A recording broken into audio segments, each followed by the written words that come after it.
Good morning, నమస్కారములు. CM Ramesh గారు బయటికి వెలిబుచ్చిన అంశాలు కేటీఆర్ గారిని పొట్టుగా మాట్లాడడం జరిగింది. ముఖ్యంగా ఫస్ట్ కేటీఆర్ గారు ఒక ప్రెస్ మీట్లో చెప్తూ టెండరు ఫ్యూచర్ సిటీలో ఆయనకు టెండర్ని కాదు కానీ వర్క్ ఇచ్చాడు. దానికి గాను కంచి గచ్చిబౌలిలో కొంత లోన్ కానీ లేదా తీసుకోవడం కానీ ఇంకోటి ఏదో కొన్ని విషయాలు చెప్పుకుంటూ 1650 కోట్లు ఈయనకు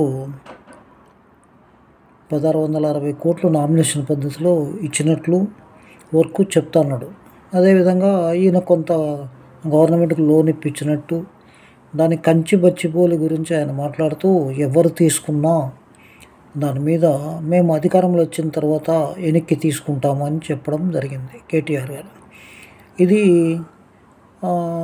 స్టోరీ. కేటీఆర్ గారు సీఎం రమేష్ గారిని ఏమన్నారు? ఈయన కడప జిల్లాకు చెందినటువంటి వ్యక్తి. అదేవిధంగా అనకాపల్లిలో బీజేపీ ఎంపీగా గెలవడం జరిగింది. ఇక ఇంకొక మాట కూడా అన్నాడు సీఎం రమేష్ గారు, నువ్వు అప్పుడు సిరిసిల్లలో 300 ఓట్లతో గెలిచావు, ఎలా గెలిచావు ఏంటి అనేది ఆయన చెప్పుకుంటూ అది కూడా ఇంకొక మాట కూడా చెప్పాడు సీఎం రమేష్ గారు. నువ్వు అమెరికాలో మాల్దీవులకు పోయినావు, ఎవరితో వెళ్ళావు అది కూడా నేను బయటపడతా అని. అదొక అంశం. ఇంకొక అంశం ఏమంటే ఇటీవల కాలంలో కవిత జైల్లో ఉన్నప్పుడు ఆయన అపాయింట్మెంట్ తీసుకొని వాళ్ళ ఇంటికి పోయింది వాస్తవం కదా అని అడిగాడు. ఇంటికి పోయింది వాస్తవం, అయితే లోపల ఏం మాట్లాడుకున్నది అప్పుడు బయటికి రానప్పటికీ ఇప్పుడు ఓపెన్గా చెప్పేశాడు రమేష్. ఏమనంటే, మేము కవితను బయటికి తీసుకొస్తే మా పార్టీని మీలో విలీనమైనా లేదా పొత్తు పెట్టుకోవడానికి రెడీ అన్నాడు. అయితే రమేష్ గారు చెప్పింది ఏంటంటే, నేను పార్టీలో పెద్దలను అడిగి చెప్తాను అని చెప్పారు. పెద్దలను అడిగినప్పుడు రమేష్ గారికి వాళ్ళు చెప్పిందంటే, ఇది అవినీతి అయిన పార్టీ, మునిగిపోయేటువంటి పార్టీ కాబట్టి దీంతో పొత్తు అవసరం లేదని వాళ్ళు చెప్పడం జరిగింది. ఇక్కడ రివర్స్లో కేటీఆర్ గారు ఎలా వచ్చింది బెయిలు ఇంకేమనేది మనందరికీ తెలుసు. ఎంపీలు ఒక్కటి కూడా గెలవకపోవడానికి కారణాలను మనం అన్వేషిస్తే దానికి లోపాయకార ఒప్పందం జరిగిందేమని ప్రజలకు అనుమానం ఉంది. లేదా హెల్ప్ చేయడానికి కేసీఆర్ గారు సైలెంట్గా అక్కడ ఎంపీలను ఎవరు ప్రచారం చేయొద్దని, ఎంపీలుగా నిలబడడం వాళ్ళకు ఆర్థిక సహాయం కానీ ఎక్కువ చేయకుండా ఉండటంతో బీజేపీ 8 సీట్లను గెలుచుకోవడం జరిగింది.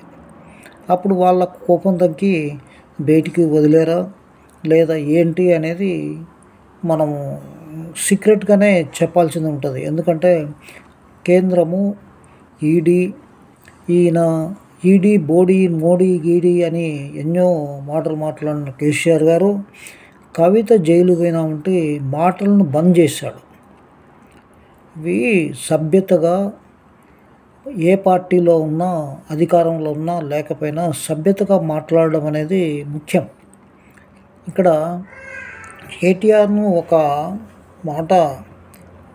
కేటీఆర్ ఒక అన్న మాటను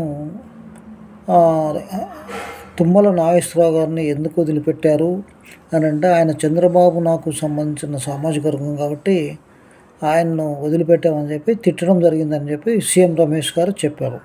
అదేవిధంగా సీఎం రేవంత్ రెడ్డి వాళ్ళ కాంగ్రెస్ వచ్చిన తర్వాత కాంగ్రెస్లోకి కూడా ఈ విధంగా వెళ్తున్నామని చెప్పి చెప్పడం జరిగింది. ఇది మనకున్నటువంటి విషయం.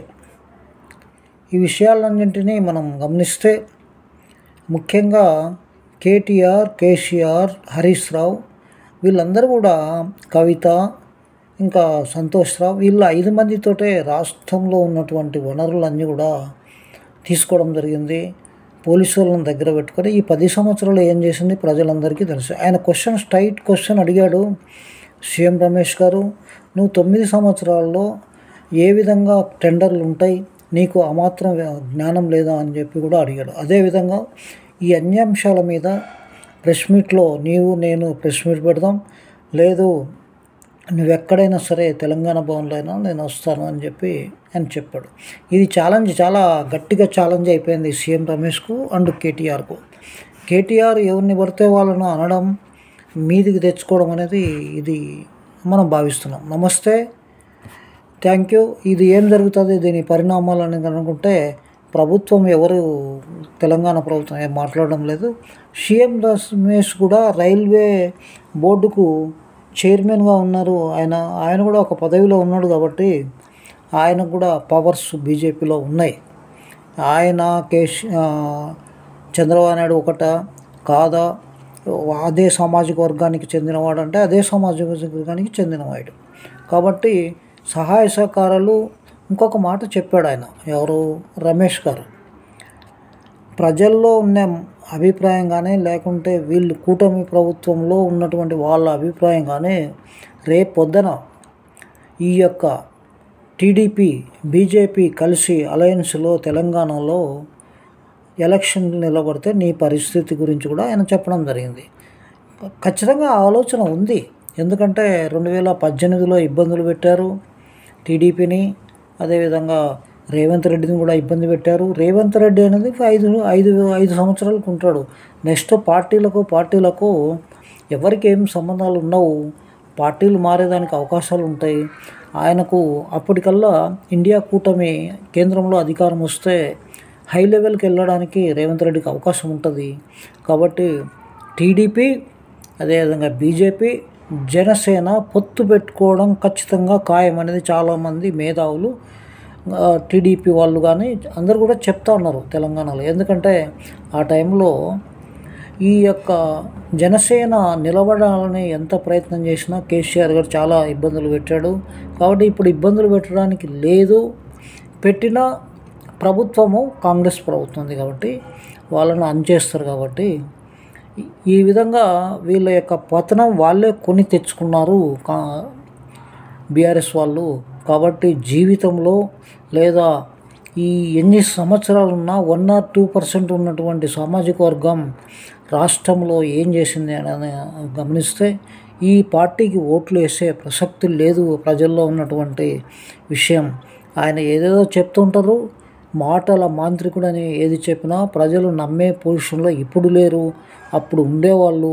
కాళేశ్వరం సీఎం రమేష్ గారు చెప్పినట్లు 6-7 లక్షల కోట్లను ఇవన్నీ స్కీమ్స్లో పెట్టారు అని కూడా ఆయన చెప్పడం జరిగింది. దీంట్లో ఆ డబ్బులన్నీ కమిషన్ డబ్బులు ఎవరిపోయినాయి, ఎవరికి ఆంధ్ర కాంట్రాక్టర్లకు ఇచ్చారా, తెలంగాణ కాంట్రాక్టర్లు ఇస్తుంటే ఒక పత్రిక ఎండి గారు చెప్పుకుంటూ, కాంట్రాక్టర్ అనేవానికి ఎలిజిబుల్ ఉంటే భారతదేశంలో ఎక్కడైనా టెండర్లో పాల్గొంటేనే టెండర్లు వస్తాయి. అది నామినేషన్ పద్ధతి 5 లక్షల లోపల ఉండేది కూడా ఆయన కూడా చెప్తున్నారు. కాబట్టి ఇదంతా కేటీఆర్ గారు చేసినటువంటి మోసపూరితమైనటువంటి టెండర్లు కానీ లేదా ఎలిజిబుల్లో కానీ ఏదో మ్యాజిక్ చేసి వాళ్ళకి ఇచ్చినట్టు చెప్పాడు.